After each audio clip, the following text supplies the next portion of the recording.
जय हिंद फ्रेंड्स। आने वाले दरोगा एग्ज़ाम का अब ज़्यादा समय नहीं रहा है, 45 से 50 दिन ही समय बचा है। ऐसे में आप लोगों को कुछ ज़रूरी बातें जानना बेहद ज़रूरी है। तो इस वीडियो में हम मुख्य रूप से 3 बातों पर चर्चा करेंगे। पहला बात तो ये कि पिछला बैच में जिसमें हम हैं सिलेक्ट, कितना कट ऑफ गया और कितना समय मिला था, प्री मेंस पीईटी सब जोड़ जाड़ के कुल कितना समय लगा था उसमें कट ऑफ के साथ, इस पर डिस्कस करने वाले हैं। और दूसरा, अभी पढ़ाई के दौरान किसी चीज़ को हल्के में लिया जा सकता है कि नहीं, किसी को छोड़ के स्किप करके आगे बढ़ा जा सकता है कि नहीं, इस पर चर्चा करेंगे। और तीसरा बात ये है और महत्वपूर्ण ये है कि आप लोग के लिए अभी प्रयोग करने का समय नहीं रहा कि ये पढ़ के देखते हैं, ये पढ़ के देखते हैं। अब नया कुछ नहीं, जो भी पुराना पैटर्न रहा है उसी पर फोकस रहना, इसके अलावा कुछ हट के नहीं करना है। ये समय एकदम आ गया है कि पूरे 100% इसका यूज किया जाए। इसमें थोड़ा सा भी ढिलाई करना आपके लिए घातक साबित हो सकता है। तो यही मुख्य रूप से 3 बातें रहेंगी इसमें। इन सब बातों से पहले एक बात बताते हुए मुझे बहुत खुशी हो रही है कि आज ही के दिन 25 अक्टूबर 2022 को हम पहली बार ज्वाइन किए थे गोपालगंज में, और उसके बाद वहीं से जनवरी में ट्रेनिंग गए, 6 महीने का ट्रेनिंग हुआ। फिर उसके बाद ट्रेनिंग के बाद जमालपुर में पोस्टिंग कर दिया गया, तो अभी जमालपुर में हैं हम। तो 1 साल में बहुत कुछ सीखने को मिला, बहुत कुछ देखने को मिला। इन सब बातों को 1 साल हो गया, बहुत अच्छा लग रहा है। आप लोग भी चाहें कि मेहनत करें जम के, और आप भी यहाँ तक पहुँच सकते हैं, कोई भारी बात नहीं है। बस ये समय आ गया है, इसमें आप थोड़ा सा भी डिले नहीं दे सकते हैं। तो आइए टॉपिक पर आते हैं। सबसे पहले हम बात करेंगे पिछला कट ऑफ कितना गया था और उसमें कितना समय लगा था। तो हम जिसमें सिलेक्ट हैं 2213 दरोगा, जानते हैं आप लोग कि इसका प्री हुआ था 26 दिसंबर 2021। 21 का मतलब लास्ट में 35 दिनों के बाद 2 फरवरी 2022 को इसका रिजल्ट आ गया था, और कट ऑफ गया था पिछला बैच से कम गया था। कहने का मतलब है कि 65 130-32 गया था पिछला में, लेकिन 2213 वाला में घटा के जनरल का 123 कर दिया था कट ऑफ। मतलब थोड़ा सा क्वेश्चन थोड़ा सा चेंज किया तो नंबर कम हो गया, यानी कि कट ऑफ कम हो गया।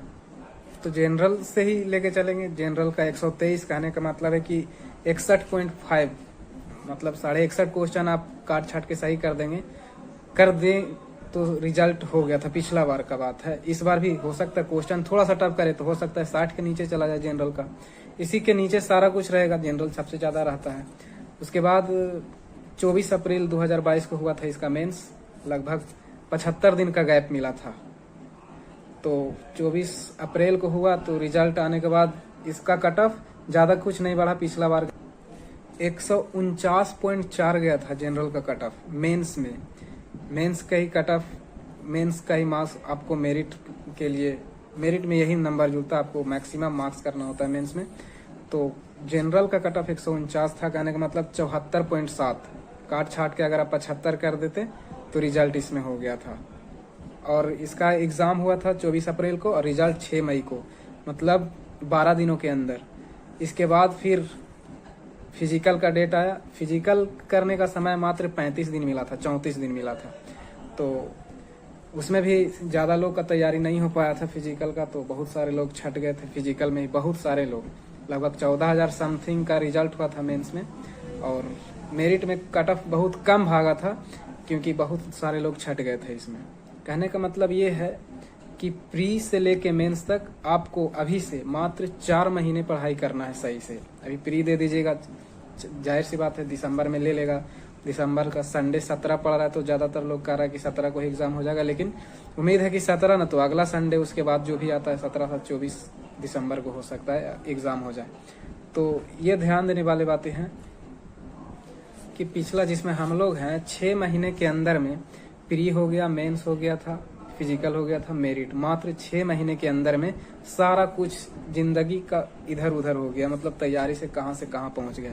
तो आने वाला 6 महीना नहीं, आप लोग के लिए 7-8 महीना कह सकते हैं, क्योंकि अभी पीटी नहीं हुआ है, दिसंबर में होगा। दिसंबर से लेके मेरिट तक आपको 6 महीना से ज़्यादा नहीं लगने वाला है। तो आप डिसाइड कर लीजिए कि आने वाला जो 6 महीना है उसमें आप कहाँ रहना चाहते हैं। यही समय है।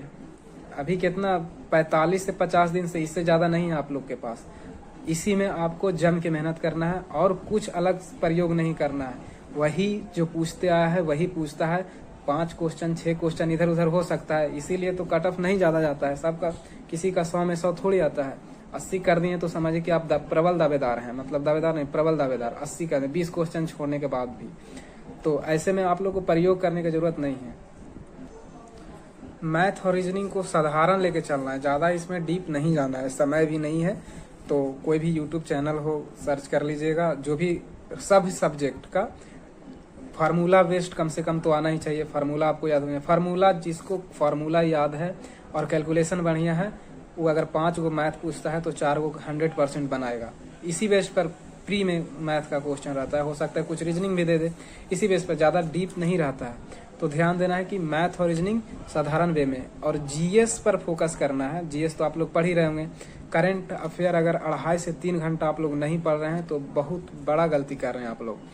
कुछ लोग हमेशा करंट अफेयर पढ़ते हैं, जैसे गौरव सर का उत्कर्ष क्लासेस में लगातार पढ़ते आ रहे हैं, उनके तुलना में। और जो नहीं पढ़े हैं उसके लिए अभी जैसे हम बोले कि या तो एजुटेरिया का वार्षिकांक पढ़ने के लिए बोले थे, या तो बोले थे हम स्पीडी का वार्षिकांक, दोनों में से कोई एक ठो। अभी समय नहीं है कि आप ज़्यादा बुक खरीद लें और ज़्यादा पढ़ें, तो इससे मतलब ज़्यादा सोर्सेज घातक हो सकता है। एक चीज़ को फोकस कीजिए।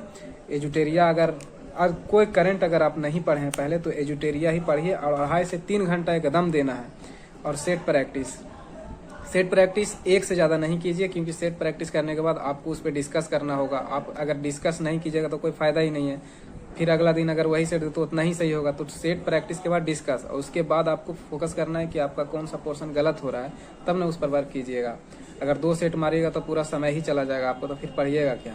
1 सेट से ज़्यादा ठीक नहीं है। 1 सेट मारिए, उस पर एनालिसिस कीजिए और बेहतर तरीके से उस टॉपिक को खोजिए जहाँ से आपका गलत हो रहा है, इसी पर वर्क कीजिए। और ज़्यादा सोर्सेज की एकदम ज़रूरत नहीं है।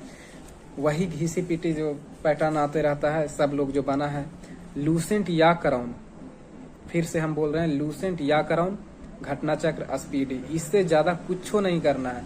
इससे ज़्यादा सोर्सेज लाने का मतलब है कि आपका ध्यान भटक जाएगा। अगर आप देखेंगे एग्जाम में ऑप्शन, तो आपको लगने लगा कि ये पढ़ा हुआ है और याद नहीं रहेगा।